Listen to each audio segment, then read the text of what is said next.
and this is a debate. This is a debate about whether social constructionism about some significant kinds is true. Kinds such as gender, race, sexual orientation, disability. So there is an ongoing debate about whether social constructionism about these kinds, about some of these kinds is true. And this gives rise to an important debate in the meta-metaphysics of social ontology, which will be my main focus today. Namely, what does it mean to say that a humankind is socially constructed? So I am interested in what the different parties in the first debate are really debating about. People who agree with social constructionism about, say, gender, and people who disagree about social constructionism about gender. People who say yes and people who say no to social constructionism about gender. What are they disagreeing about? What they claim about? So that will be my question today. My starting point will be a claim that has been recently defended by Aaron Griffith and Jonathan Saffer recently. And they have argued that we can understand social constructionist claims in terms of the notion of grounding, the metaphysical notion of grounding, which is an important notion in recent metaphysics. So I'm going to discuss these claims today as a possible understanding, as a possible way of making sense of debates about whether social constructionism is true. So for instance, Aaron Griffith in a recent paper says, and I quote, "I think that for something to be socially constructed is for it to be at least partly grounded in social reality. To identify instances of social construction is to identify grounding structures within social reality." And Jonathan Saffer has recently said, and I quote, "My core claim is that to be socially constructed is to be grounded in distinctive social patterns." And Jonathan adds, and I quote, "I do not say that my core claim is the only way or even the best way to understand the underlying metaphysics of social construction, but I say that it is a way to understand it. Those who will reject grounding should treat this as an invitation to find a better alternative." So as I understand this passage, and Jonathan can correct us later, when he talks about those who reject grounding, I understand he's talking about those who are skeptical about the notion of grounding in metaphysics, in ontology. So what I'm going to do today is to defend something that I think is actually compatible with what Saffer is saying.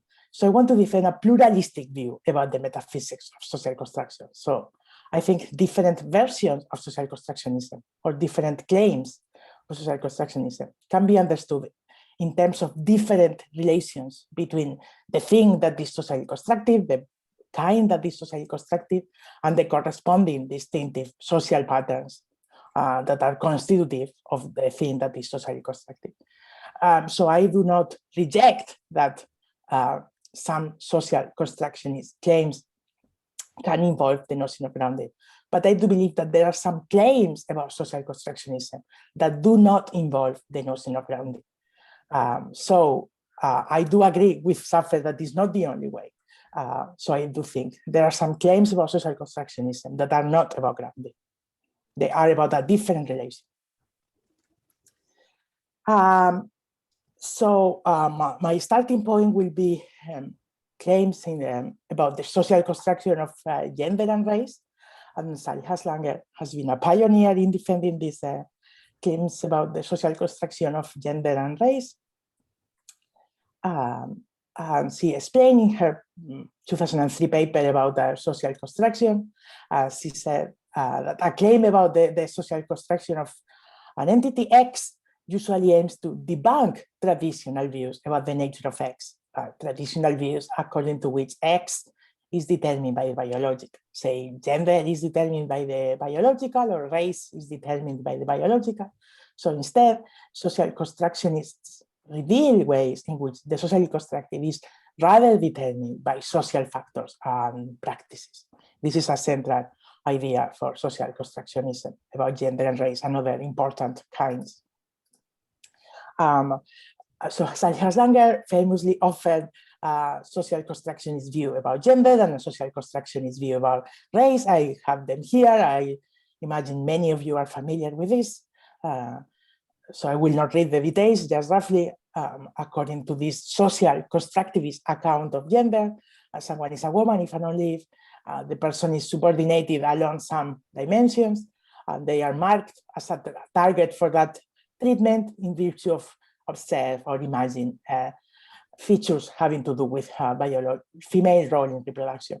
And a group is racialized, or a group is a race, if and only if the members are socially positioned as subordinate or privileged along some dimension, and the group is marked as a target for that treatment in virtue of observed or presumed features having to do with certain ancestors linked to some geographical region. So this is a definition of woman in terms of occupying a certain social position, and this is a definition of race in terms of occupying a certain social position. So two famous social constructionist views. So my question is what those accounts are about. Okay, very, very roughly. So people who defend an account of social construction in terms of grounding, understand grounding roughly as the following, and this is a big topic in ontology, how to understand grounding, so I will just say something very, very general. So in general, grounding is a relationship of non-causal dependence, and this aims to capture the intuitive idea that some aspects of reality are determined by or depend on some more fundamental parts of reality. Some paradigmatic grounding claims include the following: mental facts obtain or are grounded in physical facts, they obtain in virtue of physical facts, they are metaphysically determined by physical facts. Or for instance, the set that has Socrates as its only member is grounded in the individual Socrates. So Socrates, the individual, grounds the set that has Socrates as its only member. So very roughly, I will say some brief ideas, and there is a lot of discussion and some disagreement about the nature of grounding. So I cannot do justice to the discussion, but some rough ideas. So according to many advocates of the grounding framework, the thing that is grounded is less fundamental than the things that ground it. I'm not going to talk about the relator of the grounding relation. I will remain silent on that. So the thing that is grounded is less fundamental than the things that ground it, so then they cannot be identical. The grounded cannot be identical to the grounds. It's rather generated by the grounds. So there is this relation of generation, which is incompatible with identity. This is a central idea of the notion. And according to many, grounding also entails an explanatory relation. So according to some, grounding is an explanatory relation. If A grounds B, A explains B, and according to some, grounding doesn't have to be an explanatory relation, since grounding is a metaphysical relation, but grounding gives rise or is accompanied or backs an explanatory relation. So if A grounds B, there is an explanatory relation between A and B. So these are some central ideas. There is a lot of discussion and a lot of disagreement, but just to say something that is useful for our purposes. So my question will be, should we understand all claims about social constructionism in terms of grounding? And I will argue that some important claims about social construction are not about grounding. All right. So I'm going to focus on Diaz-Leon's definition of the notion of social construction, and she argues that the notion of social construction that can better capture what many theories of gender and race aim to do is the notion of social construction in the constitutive sense, as opposed to social construction in the causal sense. And I mean, I agree that the notion in the constitutive sense will be closer to grounding, but I will say some important claims are not about grounding. And then this important distinction between social construction in the constitutive sense and social construction in the causal sense is the following. And she argues that what scholars about gender and race aim to do is to defend social constructionism in the constitutive sense. Actually, other people in response to this have argued that social construction in the causal sense is also interesting, but I will focus on the constitutive sense. So this is a quote from Sally Haslanger from her 2003 paper about the notion of social construction, which I highly recommend. And she says, this is a direct quote, X is socially constructed constitutively as an F, and just to clarify, X is supposed to be an individual, and F is supposed to be a kind, a property. So individual X is socially constructed as an F, as a type of individual, say a woman, a racialized person, and so on. So X is socially constructed constitutively as an F if and only if X, individual X, is of kind or sort F. So F is the property that is socially constructed, such that in defining what it is to be F, we must make reference to social factors. Or, the quote continues, or such that in order for X to be F, in order for individual X to be F, to have property F, X must exist within a social matrix that constitutes Fs. So this idea is very similar to the account of gender and race that I just presented. The idea is that X must occupy a social position within a social matrix, typically a social hierarchy. So this is the notion of social construction in the constitutive sense. I will focus on this, and I will say there are some important claims involving this notion that are not about grounding. So in my view, there are two different ideas in this passage, and they are both, so they are distinct and they are both politically useful. So first, Haslanger talks about defining, so we can understand the claim that X is socially constructed as an F in the constitutive sense. From now on, I will not say constitutive, so because I will only talk about constitutive social construction. So X is socially constructed as an F in terms of the claim that the property F is defined in terms of social factors. So I will argue this amounts to conceptual necessity. I will say more about this in a minute. I will say much more, and I will focus on this for most of my talk. And I want to distinguish this from a different notion, which Haslanger is also mentioning. Maybe she's conflating both notions, but she's mentioning these two notions. So I think it's okay to distinguish them. It's a possible understanding of what she was doing. But anyway, I'm not claiming to do a sort of hermeneutics interpretation. I'm focusing mostly on the notions that are useful for scholars of gender and race. So I think this characterization also gives rise to a different notion, namely the idea that X is socially constructed constitutively as an F in terms of the claim that the fact that the X is F, the individual X having property F, necessitates the fact that X instantiates such and such social properties. In other words, it's necessary for X to be F that X occupies a position in the social matrix. This is the notion of metaphysical necessity. So if it's necessary for X to be F, that X occupies a position in the social matrix. So if X is, it's necessary that if X has property F, then X occupies a position in the social matrix. This social property is necessary for someone to instantiate F.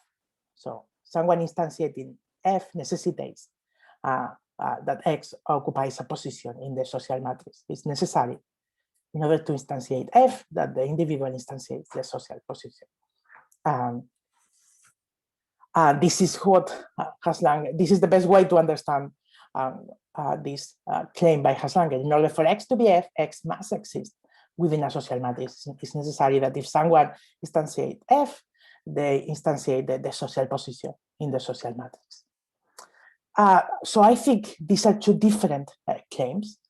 So one can obtain while the other does not. When I say they are distinct, I mean one could be the case while the other is not the case. So I think we can understand social constructionism, different claims about social constructionism about different kinds, in at least two distinct ways, in terms of conceptual necessity or in terms of metaphysical necessity. So I will talk first about conceptual necessity, which is different, different from traditional understandings of social constructionism, and which I will argue is different from grounding. So this will be my main claim today. So I want to argue that if we understand social constructionism about F as providing a definition of the concept of F, then social constructionism about F is not a claim about the grounds of property F. This will be my main claim today. And I also think this claim about definition is politically useful. I will not have time to talk much about that today, but that is the motivation for my argument. Okay, and here I want to compare those claims about definition with definition about a type, about a property that does not seem very politically significant. So I am interested in social constructionist claims about kinds that are politically significant, such as gender, race, sexual orientation, disability, and so on. And in order to make my point, I'm going to compare it with a kind that in principle does not seem politically significant, namely water, because this concept has been widely analyzed by philosophers. So when I talk about the definition of the term water, what I have in mind is clearly different from a claim about the grounds of the kind water. So a definition of the term water could be the following. And the definition is claim 1, and I will refer back to this. 1, something contains water if and only if it contains water stuff. Water stuff is supposed to be the notion that some theories of the meaning of water appeal to. Here I have in mind descriptivist theories about the meaning of water, but what I have in mind is a very minimal descriptivist theory about the meaning of water, where there is some information that fixes the referent. So water stuff is something for description that we associate with the term, something like odorless, colorless liquid that falls from the sky and fills rivers and lakes, or whatever description fixes the reference. So I am assuming some descriptivist theory of what fixes the referent, and this is something very minimal. I'm not assuming anything very controversial. That the definition of water is a definition in terms of the information we use to fix the referent, some information that we associate with the term when we are competent users of the word. So something contains water if and only if it contains the description that we associate with water that helps to fix the referent of the term. So sentence 1 is conceptually necessary. Another way of putting it is that it's a priori or analytic, and I know there are many people who are skeptical about the a priori or analytic. Again, I'm assuming something very minimal. It doesn't have to be a priori in the traditional sense. It doesn't have to be analytic in the traditional sense. This just reveals some information that we know when we are competent users of the term. But importantly, as Kripke argued, 1 is metaphysically contingent. Why? Because there are possible worlds where there is water, namely H2O, that is not water stuff. So the information we use to fix the reference is a contingent property of water. So it's a description of water that we use to fix the reference, but it is a contingent property of water. So it's contingent that H2O is odorless, colorless liquid that falls from the sky. And hence, and this is my crucial claim, so water, the kind, is not grounded in water stuff. precisely because the relation between water and watery stuff is contingent, and the relation between the grounds and the thing that they ground is a necessary connection. The grounds necessitate the grounding. But here, watery stuff, there are possible worlds where there is watery stuff that is not water. For instance, SYC.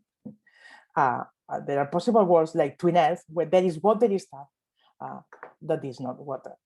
So the relation that is explained in one, the relation that is described in one, is a relation of reference fixing or definition, but it is not a relation of grounding. So the sentence one is an example of the contingent a priori. So I am assuming that this notion of the contingent a priori makes sense. Remember, by a priori, I don't mean anything substantive, just the idea that we associate some information with our terms that helps to fix the reference.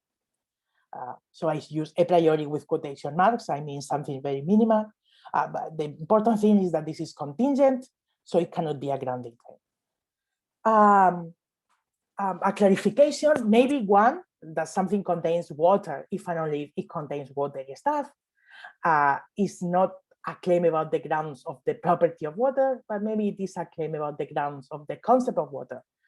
I don't think this will do either. It doesn't seem very plausible, because I don't think this is a good account of the grounds of the concept of water. Well, what is a good account of the concept of water? Well, that is a question about what grounds, concepts, what the, metaphysically determines concepts. This is an important question, and there is a lot of disagreement. For instance, I am sympathetic to the idea that concepts are mental representations. So then the grounds of concepts will be the grounds of mental representations. And if we think mental representations are realized in the brain, then concepts are grounded in brain states, not in watery stuff. So I think another way of understanding one, the definition, something contains water if and only if it contains watery stuff. One is a statement about the application conditions of the concept of water. This notion of application conditions comes from Amy Thomason. So one gives us information about what it will take for the concept of water to be satisfied in a scenario. So if we go to a possible world, consider as actual, consider as the possible world in which we are fixing the reference of our terms, then we know that if our concept of water is going to apply to something, that entity must be watery stuff. So my suggestion is that we can understand some claims, maybe not all claims, but some claims about social construction that are in the business of providing definitions of certain expressions in terms of social factors, as claims about the application conditions of the corresponding concepts. And this will correspond to something like the contingent a priori, so it is not a grounding claim. So we could understand Haslanger's characterization of gender and race in terms of the application conditions of concepts. I don't think this is what she was doing. What I want to say is that this is a politically useful understanding. So this could be a claim of the application conditions of woman. And this could be a claim about the application conditions of the concept of race. An important point, I mean, these claims probably are not going to be a descriptive account of the ordinary concept. Probably they will be more successful as ameliorative claims. These are prescriptions, prescriptions of how we should use the concept, but prescriptions about how we should use the concept of woman and the concept of race can be prescriptions about the application conditions of the concept. That is my main claim. Okay, so Sally Haslanger also talks in her definition of social construction. I will go back briefly so that we have it in front of us. This was Haslanger's original characterization of social construction, in which in which my talk is inspired. So she has this idea of defining, which I say can be understood in terms of application conditions, or proposing new application conditions or ameliorative application conditions in the sense I have explained. And maybe that is not the only way of understanding defining, but it is one useful way of understanding definitions. And there is she suggests what I take to be a different characterization, namely in terms of a necessary claim, in terms of a necessary condition for the kind F to be instantiated. Okay, I will go forward. Okay, so one way of understanding this is in terms of a posteriori necessities, the Kripkean notion of a posteriori necessities. A paradigmatic case of a posteriori necessity is the identity water is H2O. This is metaphysically necessary, but conceptually contingent or a posteriori. That is to say, if someone knows the meaning of water, they are not necessarily in a position to know that water is H2O. Just the information that we associate with the term water in virtue of knowing the meaning does not automatically give a knowledge of this identity. So H2O is the property that contingently satisfies the water stuff role in the actual world. And then, I mean, since the term water is a rigid designator, then water will refer to H2O in all possible worlds. But this is the property that contingently satisfies the water stuff role. So water is identical to H2O. And this is indeed necessary because water is a rigid designator, and so it will refer to H2O in all possible worlds. All right, so here again, I want to emphasize that I think it's useful. It can be useful to understand social constructionism in two different ways. So for different purposes, in different contexts, different claims about social construction, maybe about different kinds, can be understood as either of these notions. So these are two possible understandings that we should keep in mind. These can be useful interpretations. And I think it's important to explore the political significance of those two claims. So that is my project, that is my aim, to understand how these understandings of social constructionist claims, the political work that they can do, the explanatory work that they can do in social ontology. So as I said, we can understand social constructionist claim about gender, like Haslanger or other different alternative accounts of gender that are also social constructionists, but are alternative accounts of gender. We can understand them as contingent a priori. Very, very roughly, X is a woman only if, Haslanger talks about if and only if, but here I'm focusing mostly on the social property being as necessary condition. So anyway, don't worry about this. We can talk about biconditional. So X is a woman if and only if X occupies a certain social position of subordination. This is obviously a simplification, just to illustrate the metaphysical status of the claim. So here, the social position will be like watery stuff for water.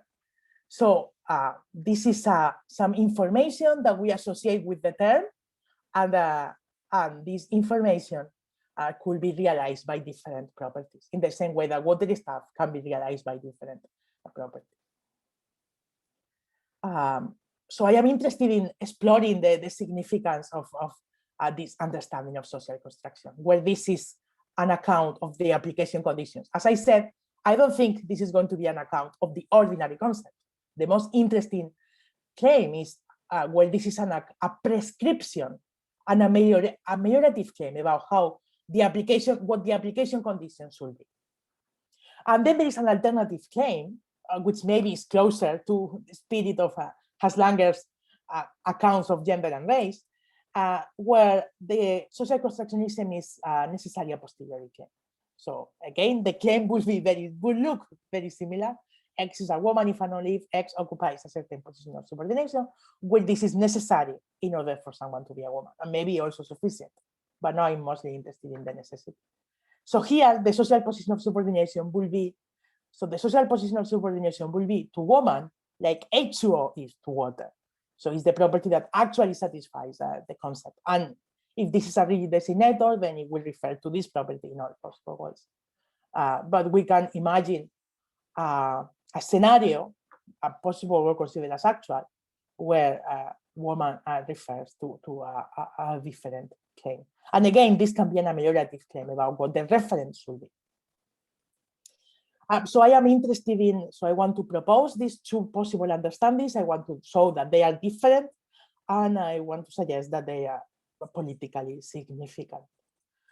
So that's part of my project, and what I want to do in my paper is to develop these claims and to show how they can be politically useful. Okay, just some possible worries before I finish. So Jonathan Saffer mentioned this constraint for a good account of social construction, and actually I agree, this is an important constraint.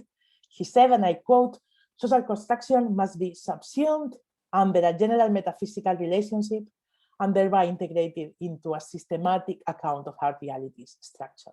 Social construction is not magic, nor is it plausible to posit a primitive sui generis relationship triggered just between social patterns and what they construct. So I agree, it's not very plausible to posit sui generis relationships. I'm not sympathetic to sui generis relationships, for instance, between the physical and the mental. So I'm not sympathetic to sui generis relationships between the social and things that are socially constructed. So I agree that social construction does not involve a sui generis and metaphysical relationship. But it doesn't mean that all social constructionist claims must be subsumed under the same metaphysical relationship. And I mean, given the other quote I mentioned at the very beginning, I don't think he will disagree. So different social constructionist claims can correspond to different metaphysical relationships where none of them is magic. So this is the possibility I want to emphasize. Of course, I mean, I do agree that having just one metaphysical relationship will be more simple, but what I want to argue is that there is this important distinction. There are at least these two notions of metaphysical, those two notions of social construction. It's important to have this distinction in mind when we approach important social constructivist claims. One other comment, another important idea related to the notion of social construction that I also want to account for is the idea that social construction is not fundamental. If something is socially constructed, then it is not fundamental, but rather it is generated by other things that are more fundamental. So as I said, I agree with this. If something is socially constructed, then it is generated by more fundamental things. So then what about the social constructionist views that aim to reveal or to propose new application conditions for concepts? Can they capture this central idea? So those claims are about the application conditions of the concept. They are not about the grounds that generate the thing that is socially constructed, but rather, I am saying those claims are about proposing application conditions for a concept. So I do think, I have to say that in principle, a claim about the application conditions of a concept doesn't say anything about the grounds that generate the property. It is just a claim about the application conditions of the concept. It is not a claim about the grounds that generate the property. So they can remain neutral on whether the socially constructive is fundamental or not. But, and this is the point I want to emphasize, and I will finish with this.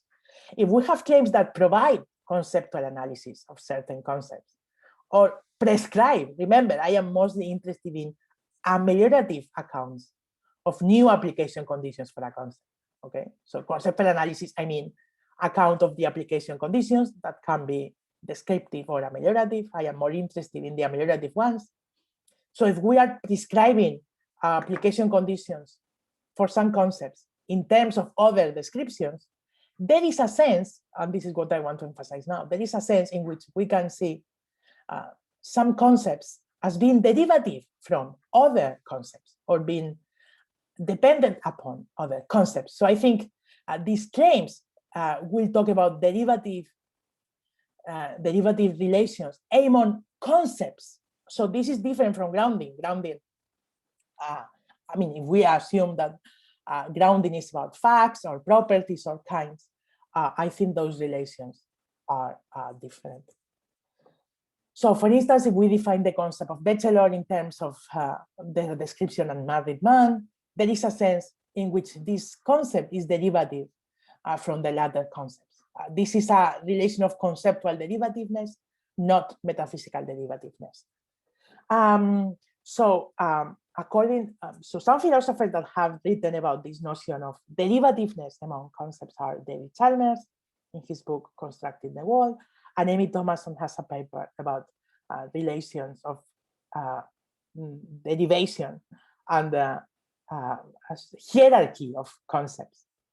So relations of priority and dependence among concepts. And they understand concepts in the same way I have been understanding concepts, as application conditions, as information that we associate with the terms that help to fix the referent. So there are some less basic concepts that are derived from or can be analyzed into more basic concepts. And an interesting question is whether those patterns of conceptual derivation track patterns of ontological derivation. So David Chalmers talks a lot about this. I myself have argued in different work that patterns of conceptual derivation and patterns of ontological derivation are independent, or are they patterns of conceptual derivation do not always track patterns of ontological derivation. And I mean, if some of you are interested, I think a big example of a gap has to do with the case of consciousness. In the case of consciousness, I believe consciousness is necessitated by the physical, but the concept of consciousness cannot be derived from physical concepts. So the epistemic gap between the phenomenal and the physical shows that there can be cases of ontological derivation without conceptual derivation. So, you know, I believe consciousness supervenes or is grounded in the physical. Excuse me, but there will always be an epistemic gap between phenomenal truths and physical truths. Anyway, if you are not interested in issues about consciousness, don't worry about it. Excuse me, and I'm almost done. So what I want to suggest is that there are some interesting social constructionist claims about the application conditions of certain concepts in terms of social descriptions of reality that can be seen as pertaining to relationships of generation and derivation among concepts. Okay, I am done. Thank you so much. Looking forward to your questions or comments. Thank you so much. Thanks a lot, Azar, for this nice presentation. So as before, I suggest we write in the chat Q for a question, F for a follow-up. So there is a question by Francesco.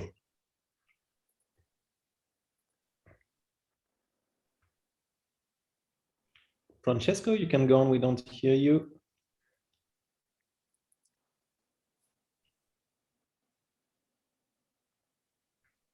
We still don't hear you.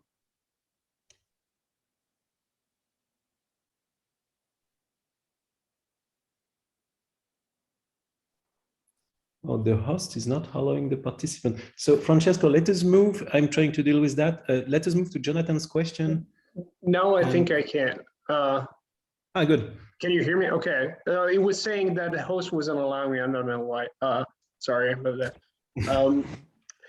So thank you. I have a question about your view on social constructionism. And so my question is your view is that what is social is always socially constructed, or only in the cases of categories?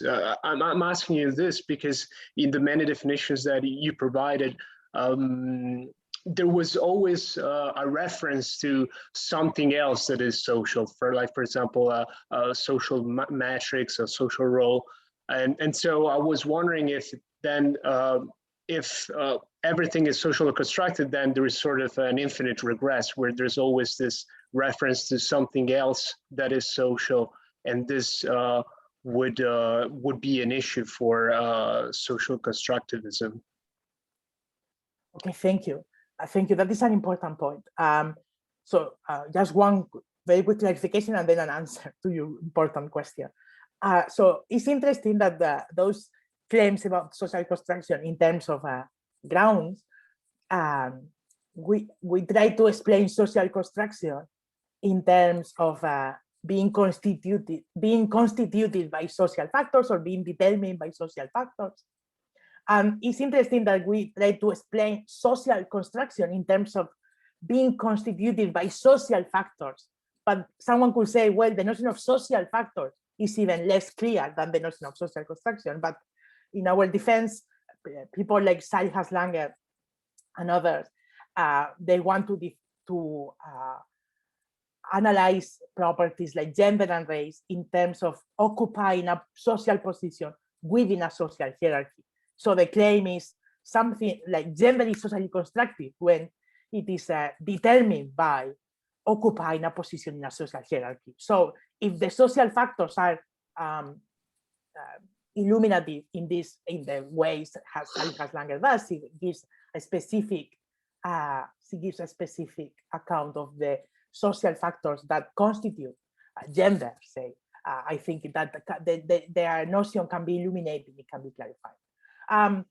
But then you are right. What about the property of occupying a social position in a social hierarchy? I believe, since I don't believe in sui generis relationships, I believe that the property of occupying a social position within a social hierarchy will be in turn metaphysically determined by more fundamental properties or factors somehow. So at some point, we will have social factors that are determined by non-social factors. So if we want to appeal to non-sui generis relations, we have to say that social factors are determined eventually by non-social factors. And I am a physicalist. I believe everything is determined by the physical. So eventually social constructions will be determined by the physical. So claims about social construction say the claim that gender is constituted or determined or grounded in occupying a social position within a social hierarchy, as Langer defends. This is just partially illuminated. It doesn't talk about the ultimate reality of gender. I am a physicalist. I believe gender is ultimately determined by the physical. Of course, this is very misleading because it sounds as if I say gender is determined by the physical, it sounds as if I am defending a biological account of gender, which I reject. I don't believe gender is identical to biological features such as having certain chromosomes. I believe gender is determined by occupying a social position in a social hierarchy. And that in turn is determined by a complicated pattern of physical properties in a very complicated way. And that, since I am interested in a theory of gender, I don't have to give a theory of what determines occupying a social position in a social hierarchy. That is further work. But so far we have made some progress in understanding the nature of gender. And remember, these are debunking theories. Social constructionism about gender and race aim to debunk biological theories. So if gender is determined by occupying a social position in a social hierarchy, then gender is not a biological property. That is the aim, that is the progress, that is the clarification that the theory can make. Okay, Jonathan. Right. Thanks, Esa. Just two connected points. One, just on Haslinger interpretation, you give the options of maybe she's saying something about conceptual necessitation or maybe something about metaphysical necessitation. I actually think she's an avowed neo-Aristotelian. When she talks definition, she means real definition, something like essence. So I don't think she's attempting to make a conceptual claim at all. And the connected point is, I think there's a reason why she's not trying to make a conceptual claim and why an understanding of social construction that was merely conceptual would, I think, miss the mark of what social construction is getting at. We need a metaphysical relationship for the reasons that you gave as to why the conceptual order doesn't track the metaphysical order. Any claim about conceptual dependence is just going to leave open what the metaphysical standing of race and gender is. It's going to leave open whether these are sort of metaphysically fundamental, whether these are whether we can explain the race and metaphysically explain the race and gender status that a person might have in terms of social patterns or anything else. It's going to leave open how these got generated. I mean, in any domain, of course, we need, some engagement with the concepts at use in that domain. And so no different when we're talking about social notions or social construction. We need to work with the concepts. So I'm happy with working with the concepts. But as far as unpacking what it is for something to be socially constructed, like race or gender, it doesn't seem that the structure of our concepts is what's at issue. It's the properties, especially keeping in mind, to conclude, like you bring up, Haslinger's point is this is part of a debunking project. So we're trying to say that our concepts are missing something about reality. And so we need to be talking about the reality and not the concepts. So that's why I'm thinking the conceptual stuff is not really what social construction is about. Thank you, Jonathan. That's super useful. So what I want to argue is that claims about concepts are also politically useful, in addition to claims that engage with the grounds or the things that generate the properties or facts that generate or determine the socially constructed. So there is this project of conceptual engineering or conceptual ethics or amelioration, which is about changing our concepts and changing the way we think and talk about reality to achieve social justice. And there is the question of whether we have control over our concepts. So part of the claim I want to make is that for the purpose of conceptual engineering and for the purpose of the implementation problem, how could we possibly change our concepts? I think the first step is changing the application conditions, in part because of feasibility. And I also believe, as I said, I believe the application conditions partially determine reference. So a way to change the referent, a way to change what the concept refers to, a way to change the metaphysical structure that the concept refers to, which I agree with you. I mean, we care about the part of reality that we are talking about when we talk about woman. But if we want to change our concept of woman to make it more conducive to social justice, I agree with you. We have to change which parts of reality we are talking about. But given that I believe the information we associate with our concepts partially determines the referent, in order to change our concepts, we have to change our application conditions, which partially determines the part of reality. So of course, social construction has to be connected to reality to be politically useful. We want to better describe patterns of reality. We want to better describe patterns of reality. So an account of the concept of woman cannot be more conducive to social justice if it's totally disconnected from reality. So it has to be connected with reality. So the connection with reality is by changing our application conditions so that it fixes the new application conditions, fix a different referent, which will be a matter of a different pattern of reality, which will then be the grounds of the socially constructive property. That is the better, the ameliorated concept. Okay, Frank. Thanks. Yeah, I'm very sympathetic to most of what you say. I was just wondering, you started from this distinction between causal and constitutive social construction. Are they fully independent, do you think? Because one could argue that you cannot have something that is constituted in a certain way in social reality without there having been a social process that gave rise to it, and that process has to be causal, it seems. Okay, thank you, Frank. Nice to see you again. So that is a good question. I have been focusing on the notion of constitutive social construction, and the relation between the constitutive and the causal is not super clear to me. But I mean, as I said, if we say that something is socially constructive, say gender, that means it is determined by occupying a social position in a social matrix.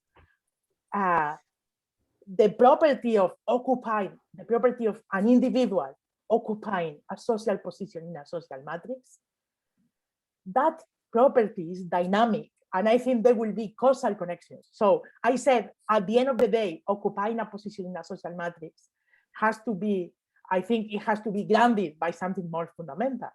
And I think there will be causal relations involved. So that is where causal relations are relevant, because occupying a social position, well, I think it's in part a dispositional notion. I think it's a dispositional notion, but a dispositional or a functional notion, but functional notions are in part causal. It has to do with the causal forces. It has to do with the norms and forces that I am subject to. If I occupy a social position connected to woman, it's because I am subject to norms of feminine appearance. I am subject to norms regarding childcare, regarding labor, regarding lower pay. So I am more likely to be employed in jobs that have a lower pay. These are causal relations. So occupying a position in a social matrix is a matter of being subject to a complex network of causal connections, and I occupy a node in that network of causal connections. Causal notions are indispensable in order to understand what this social matrix means. Thanks. Good. We have 2 questions. Manuel first.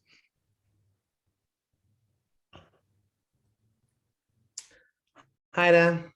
Can you hear me well? Yes. Hi, Manuel. So nice to see you. Hi, Isa. Thanks so much for the talk. Lovely seeing you again. So my connection seems to be a bit unstable, so sorry if you cannot hear me properly. So I'll be quick. So my question is, so I would like to have your impression on that. It seems that your account is kind of also providing something that is somehow wanting in the other rule of the social constructionist relationship, namely the fact that it seems that construction is something that has to be understood as being done for a certain purpose and on purpose. You get that or not? Can you repeat the last sentence, please? It seems that constructions, even in social constructionists, so that means something that is done on purpose and for a purpose. And that's something that's not captured by the other characterization you provided, those of Aslinger and of Schaffer. And your account is helping us with that, in helping us with making sense of this kind of purposeful dimension of constructionism in the case of social constructionism. And I would like to have your feeling on whether I'm correct in understanding you along these lines. And that fits well with the ameliorative bent of your whole project, obviously. And I would like to have your feeling on that. So, okay, that's super interesting, Manuel. Thank you. So maybe someone could argue that because of that reason, maybe the phrase social construction is a bit of a misnomer, because I think people who defend social construction don't want to appeal to intentional element. So maybe gender and race as social constructions emerged, were generated in an unintentional way. So there are properties, for instance, if we talk about racism, it's not clear, well, maybe it's not clear that it is intentional. So I'm not sure intentionality is necessary for social construction. So the phrase social construction maybe suggests that, but if we look at the, at the meat of social constructionist views, maybe race is a sort of byproduct. Maybe the generation of race is a byproduct of other things. So it's not clear there is a purpose or intentionality. This depends on the details of the different social constructionist views. But according to some views about race as a social property, maybe, there are some accounts according to which race is a historical property, a social history of some groups, of some populations.